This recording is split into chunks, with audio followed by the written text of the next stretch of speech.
Hello, everyone, and welcome. I'm going to give a few seconds to everyone to join from the waiting room. So thank you for joining. This is Sabrina Paganoni. I am speaking to you from the Healy Center for ALS at Mass General. And as every week, we are here for platform trial news and research news in ALS. Tonight, I'm here with our patient navigators, Alison Bulat and Catherine Small. As always, they join during our weekly meetings, and it's really great to be here together with all of you. This is really a collaborative program, and the most important collaborators are our patients and patient advisors. And tonight, I'm particularly excited to have a guest speaker that we really are grateful for her involvement. Dr. Nadia Sethi has been with us from the very beginning, and really great patient advisor of ours, not just on this program, but all programs, many other programs and trials that we do and studies that we do, and really great advocate for the patient community. So thank you so much, Nadia, for being here today, and most of all for all you do for the ALS community. And so with that, I think we can go to the next slide. And you're here specifically tonight. I mean, I know you wear many hats and you do a lot of work for ALS, but tonight specifically, you are here because you're a member of our patient advisory committee.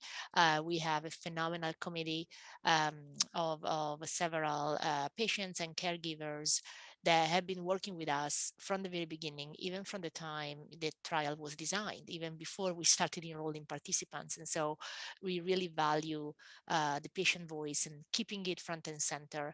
And I can tell you that we always call call our patient advisors and even call ad hoc meetings to really get your input whenever there's any big news in ALS. And so we really value also your continuous feedback as we go along, and we, again, there's news in ALS research, and we want to really always connect with our patient advisors to decide how to best communicate the study or share research news with the community. So we really value your input. So with that, I'll stop talking. I know people want to hear from you, not from me tonight, Nadia. So please go ahead. The floor is yours. Thank you so much for having me, Sabrina, or Dr. Paganoni. I'm really excited to be here. If we could advance to the next slide, please. So my name is Nadia Sethi. My husband was diagnosed with a fast progressing form of ALS in 2019 at age 45, and we lost him a little over a year after his diagnosis, about 20 months from his first symptom.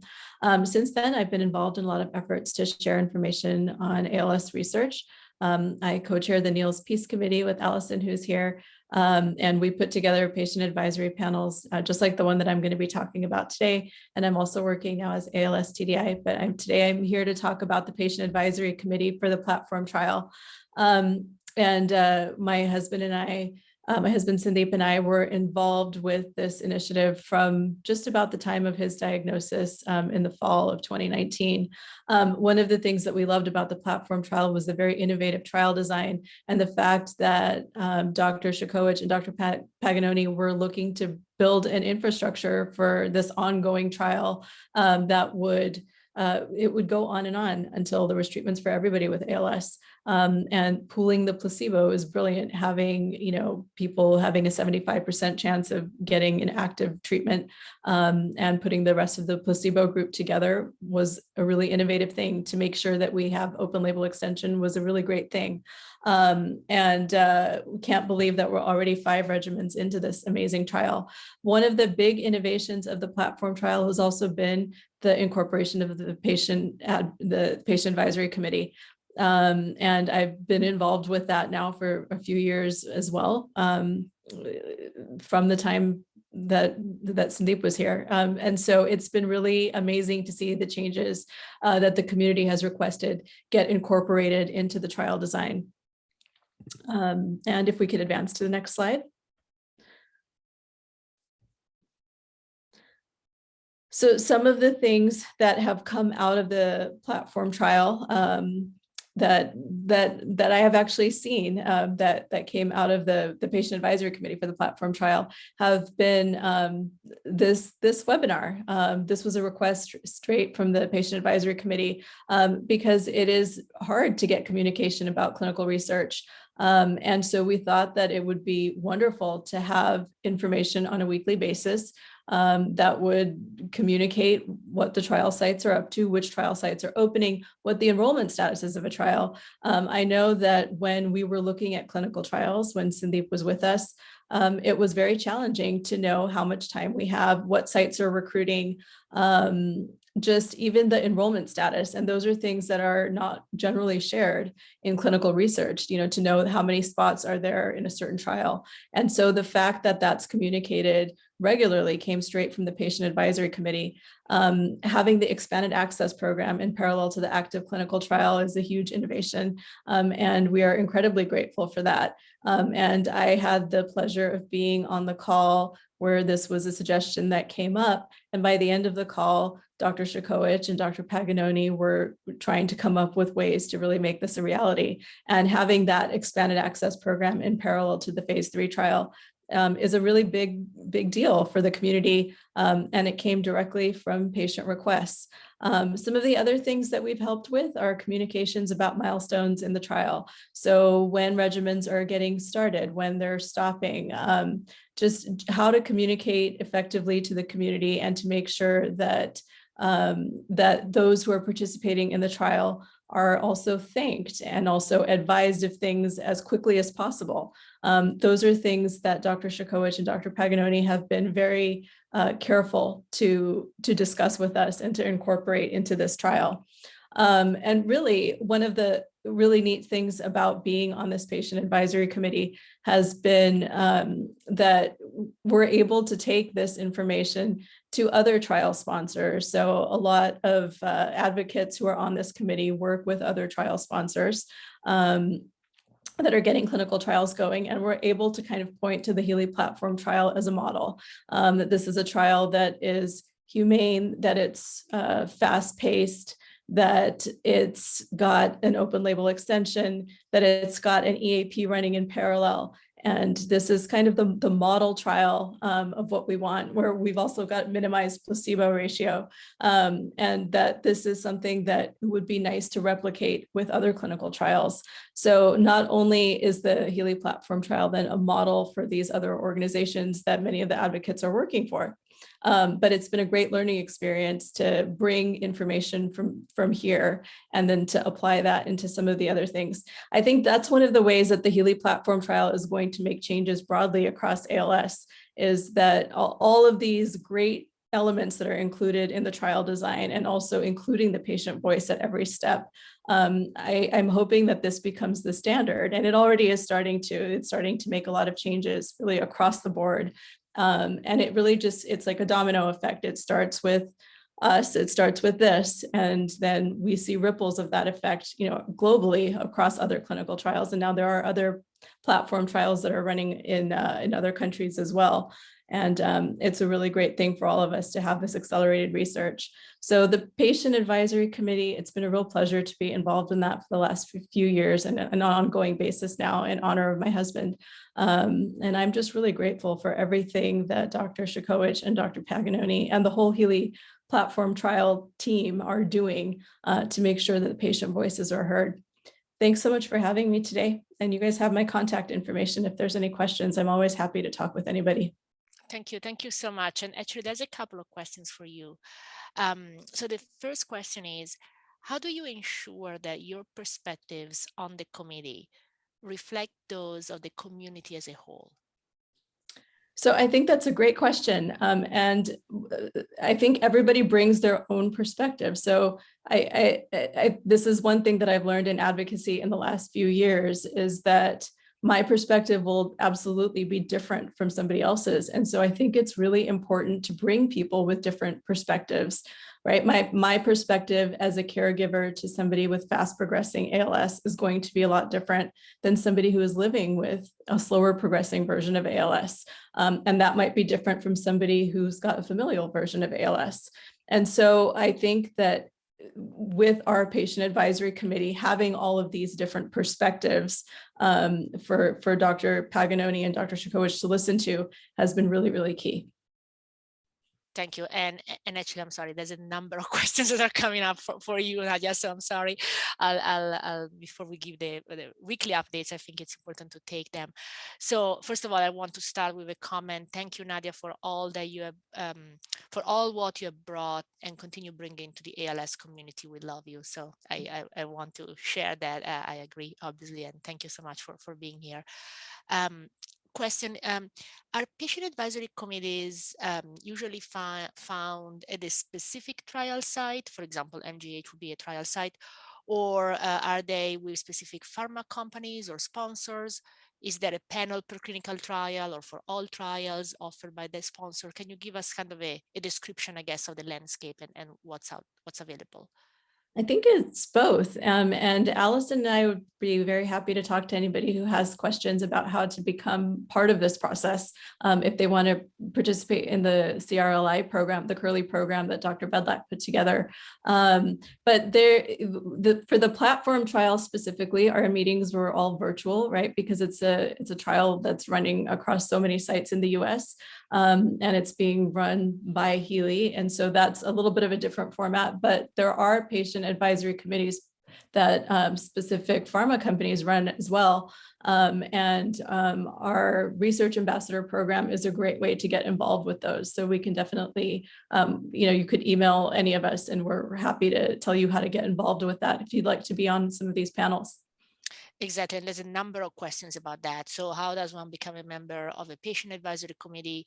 Also, if a caregiver wants to get involved, but their loved one isn't in a trial, should they contact their site? Should they contact the sponsor? What do you suggest, Nadia, if somebody wants to get started and then contribute? So if somebody would like to be part of a patient advisory committee, we'd welcome you reaching out to either me or Allison, and we can find ways to get you involved.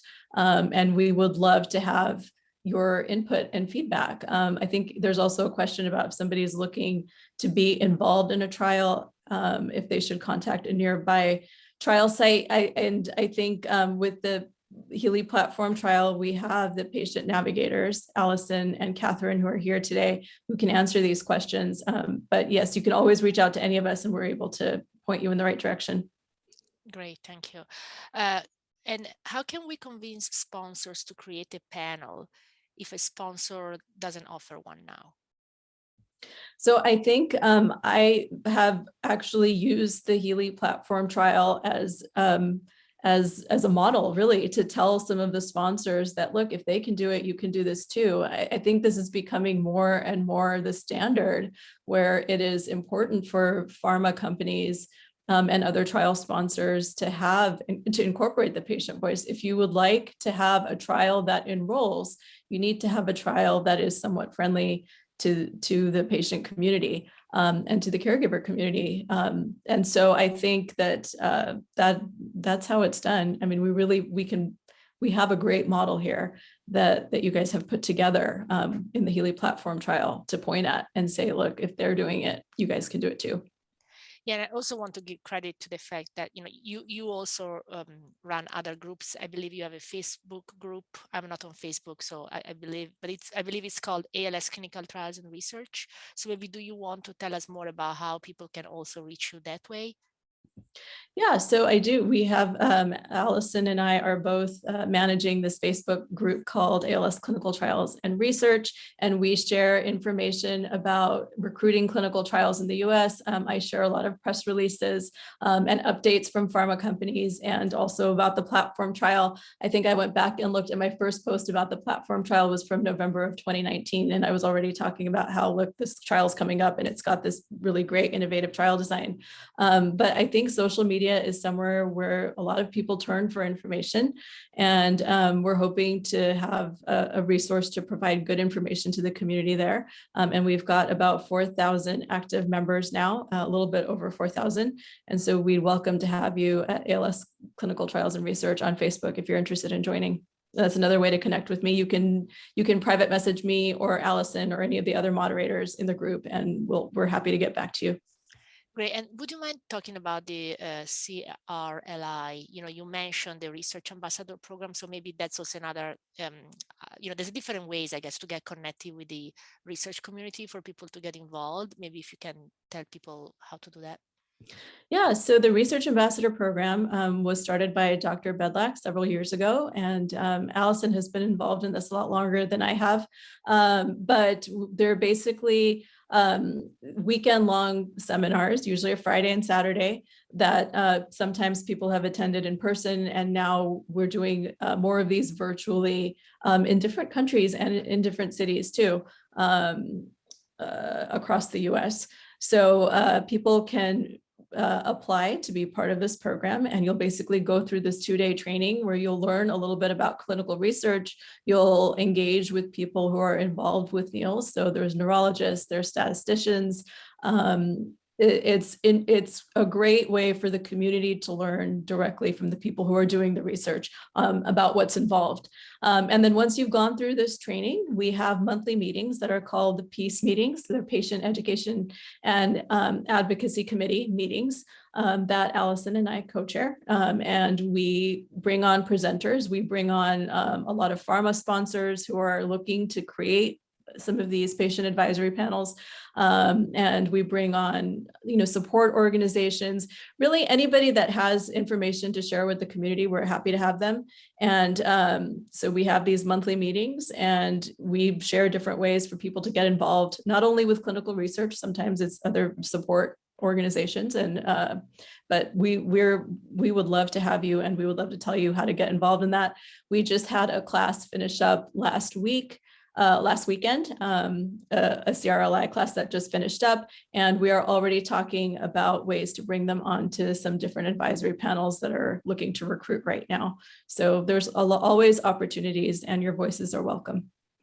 Thank you. It's really great to see also from the different questions that are coming in that many people want to get involved, and so that's wonderful that there are different options. You made a comment about friendly trials, and what's your view of the landscape? Are there trials that are more friendly, less friendly? And I guess the question is, how can the community help make all of them friendly? That's the goal, I guess. I think, again, I think the platform trial is a great model. So there are, I think one of the biggest concerns people have is being on placebo in a trial. And as you get into later phase trials, the FDA is requiring that there needs to be a placebo at this time. And so I think if people's priority is to not have a placebo in a trial, there are some earlier phase trials that might work. But for a late phase trial, I think the platform trial has really done a great job in making things easy, right? It's not only about things like placebo ratio, but it's how long do I have to be in the trial? It's how many sites are there? Am I able to get there easily? With the newest regimen, with the CEALS regimen, the fact that people are able to get some of these infusions at home is a really big deal. And that also came straight out of the Patient Advisory Committee. It's hard for people with ALS to leave the house. It's burdensome. It's hard for everybody. I know with us, when we had to leave the house, it was a full day long project. Even for just a 1-hour doctor's visit, that may have a total of 15 or 20 minutes of interacting with an actual physician.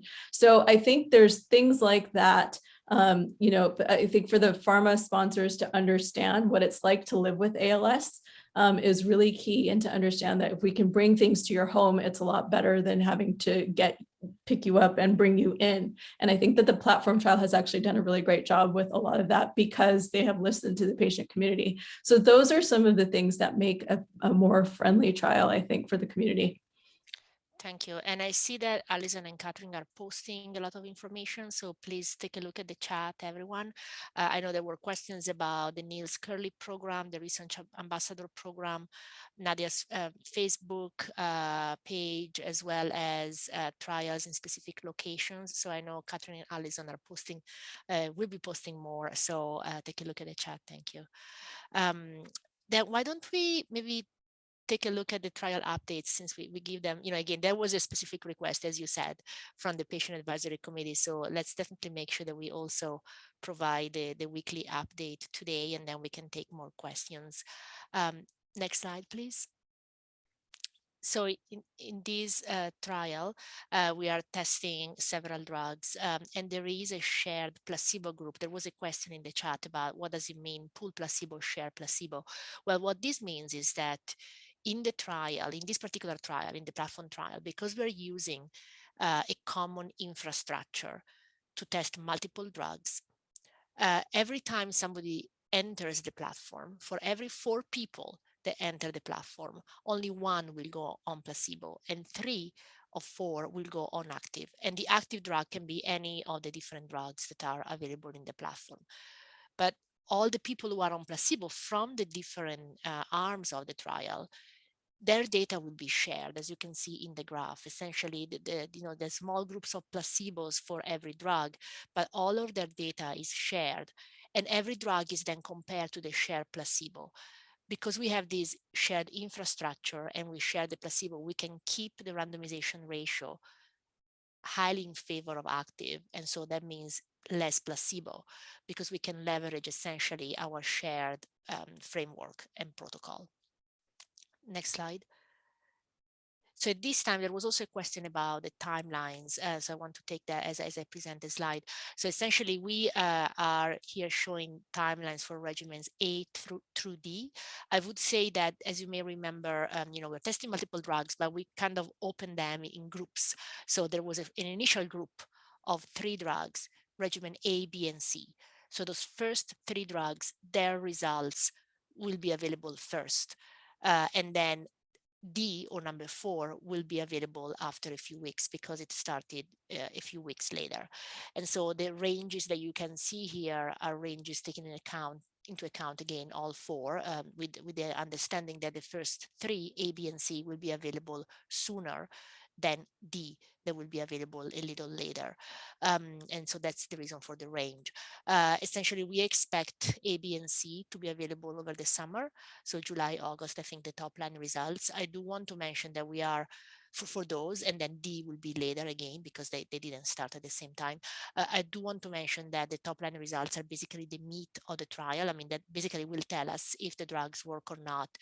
But the database is extremely rich and complicated, and that's good because we are collecting a lot of biomarkers, genetic data, a lot of additional information that's very important. And that's why the full study reports will be available later because it takes time to analyze all the biosamples, etc. But the top line results is what really matters. And again, the first few, the ones for regimen A, B, and C will be available before the ones for D over the summer. Next slide. And so far in regimen E, which is drug number 5, so that's the newest regimen. That's the one that we won't have results for this summer because we just started enrolling in it. And these are the enrollment numbers as of today. Next slide. And the enrollment is happening at 35 sites. That's the list. And there was a specific question about a Western site. So you can see that we open to new geographies. We had the sites listed in blue are the group of the original sites, but then there was a lot of demand from patients and sites to participate. And so we open to new sites that are labeled in green that were not initially part of the network, including a site in Idaho. We're very excited to include that state as well. And we continue to activate more sites. This is actually sort of the group of the ones that are active right now. Next slide. These are the ones that we expect to be activated next. So every week we will provide updates on who is active at that particular time. Next slide. And you can always check the status online on our website, and that's the link and the QR code. Next slide. And as always, Catherine and Alison are here with us every week, but also they're available by phone and email. Please register for the future webinars and also for the ALS link, which is our research newsletter. Next slide. So I do want to mention that right now we are enrolling in regimen E, trialos, and we do have a great webinar about the science and the mechanism of action behind this drug. So the link is there in the middle. There's a URL in the middle of the slide that you can use to go and watch the recording if you have questions about the site that's enrolling right now. I also want to mention that we are planning a NEALS webinar with Dr. Sukovic and Dr. Lada, who are the investigators who are leading this Regimen E, and they're going to go into more details into the kind of the logistics of the trial and what it means to be part of the trial. So the previous webinar was more about the science, and the next webinar that we're scheduling for June is more about what it means to be part of the regimen. So if somebody were to participate in Regimen E, what's the schedule of the infusions? What's, you know, what's it like to be part of the regimen? So we're gonna announce the date as soon as we can. There's a couple of questions about sort of, you know, and that's actually, I'm sorry, that's the last slide, so we can stop sharing the slides, but there's still a few questions coming in. There was a question about Pfizer buying Biohaven, which is one of our industry partners. So Biohaven is the manufacturer of Regimen B, the Regimen B drug called Verdiperstat, and they were recently purchased by Pfizer, but that doesn't change the timelines. Nadia, any final words for us? No, thank you so much. I'm grateful that the HEALEY platform trial has been really a leader in incorporating the patient voice. And I truly do use it as an example all the time. Like I would say weekly, I point to it for something. So I'm just grateful for you guys being so friendly to people living with ALS and the families that are. I'm sorry, I'm having a little bit of a cough, but I would like to really thank you so much for being with us. Thank you so much. Bye.